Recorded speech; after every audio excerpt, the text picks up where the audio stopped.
Hello everyone, and welcome back to another Addison's web series video. And this one is talking about how you get diagnosed and the basic treatment for Addison's disease. Now, how you get diagnosed, a lot of people don't know that they're sick sometimes, and they end up in what's called an Addison's crisis, and they end up in the ER, near death, and very, very sick, and they find out that way. Or, like me, you see a lot of symptoms that are occurring, like the weight loss, darkening of skin, and such and so. If you want to know more about what the symptoms are to the Addison's disease and the Addison's crisis, check out, let me see real quick, check out the What is Addison's video, and it'll tell you all about the symptoms to look out for and to know about.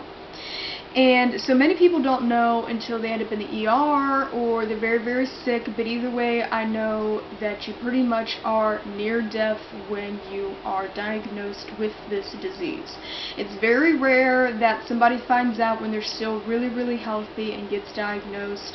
At least that's how it's been for a lot of the stories that I have heard, as well as mine. So pretty much you end up in an Addison's crisis, very, very sick. Or you pretty much just in an Addison's crisis and very sick, and you either go to the ER or you go to a family doctor, and they know what to look out for, hopefully.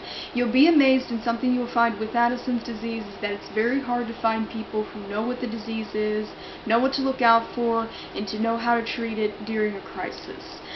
But if you go to a family doctor who knows what to look out for a little bit more, they will send you to an endocrinologist.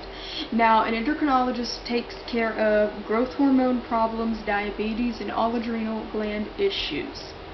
Now, what they'll do is a simple, non-invasive blood test that will check your ACTH levels to see where they are at, as well as various other electrolyte things and other stuff to check out in your body to see where your levels are. And if it shows that you do have the Addison's disease, they will put you on a steroid therapy. Now, everybody's is different depending on what they take to deal with Addison's disease. I know some people are on hormones for it. Some people take hydrocortisone for it. I take prednisone and fludrocortisone is what I take. And they give you a very huge jolt of steroids in the beginning to jumpstart your system, get your blood pressure up, balance your salt in your kidneys, to basically get yourself going. Because one of the things that will basically happen and what will kill you with Addison's is pretty much your blood pressure will drop so low to the point where your heart just stops and you die in your sleep. So pretty much the steroids are just going to give you a jolt back to life. They're going to give you a very big dose to start out with, and there will be a series for the next couple of months where you will have to go back and keep getting your labs drawn to see where you're at, because they can't keep you on such a high dose of steroids forever. They slowly wean you back to where your proper dosage is. And I have a video talking about getting your meds right that will go a little bit more in depth and talk about how you usually know when you have your sweet spot with your medication, and a little bit more in depth for you. But pretty much you go on an you go on a steroid treatment for your Addison's disease. And like I said, a lot of people take different things. Some people take more medication of fludrocortisone and prednisone, some people take less. It really just depends on the doctor and who's treating you. But I know I was also on, when I was younger, because I got diagnosed at 11, I was also on, what was the name of that one? It starts with a C. It's Cortef. I was on Cortef when I was younger, but I got older and they switched me over to a different one. I forget which one we switched out for. I think I've been on prednisone the whole time. I think they put me on fludrocortisone from the Cortef. And my new endocrinologist that I'm going to now, because I switched from children's to an adult practice, and he's talked about possibly putting me back on the Cortef, but he hasn't done any actions to do so yet. But pretty much you know, it varies depending on what the doctor will prescribe you. There are natural remedies that you can do, like if you go to an herbalist, there's the yucca plant. The yucca plant, it's like YUCCA, that is like nature's natural steroid.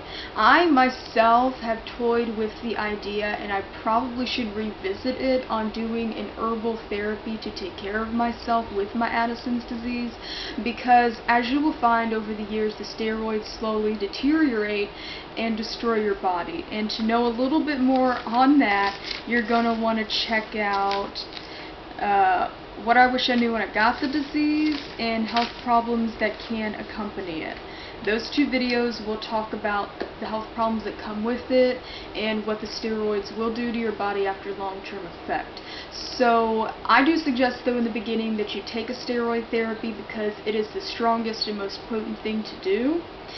But you can visit the option once you are stabilized of a herbal therapy for it, but definitely have your nutritionalist work with your endocrinologist about that. And it's definitely a very, very risky thing to try, but you can try it and see how it does work. So pretty much that is how you get diagnosed and the treatment to Addison's disease. I know this is very brief and probably very short, but if you're watching this whole series, I'm doing 22 different videos that are brief and short to give you a simplistic rundown of each issue, so that way nothing is like a 30, 40, 50 hour long video discussing too many things at once. So anyways, this is basically how you get diagnosed and your treatment to Addison's disease. So I will definitely see you guys in the next video, and thank you for watching.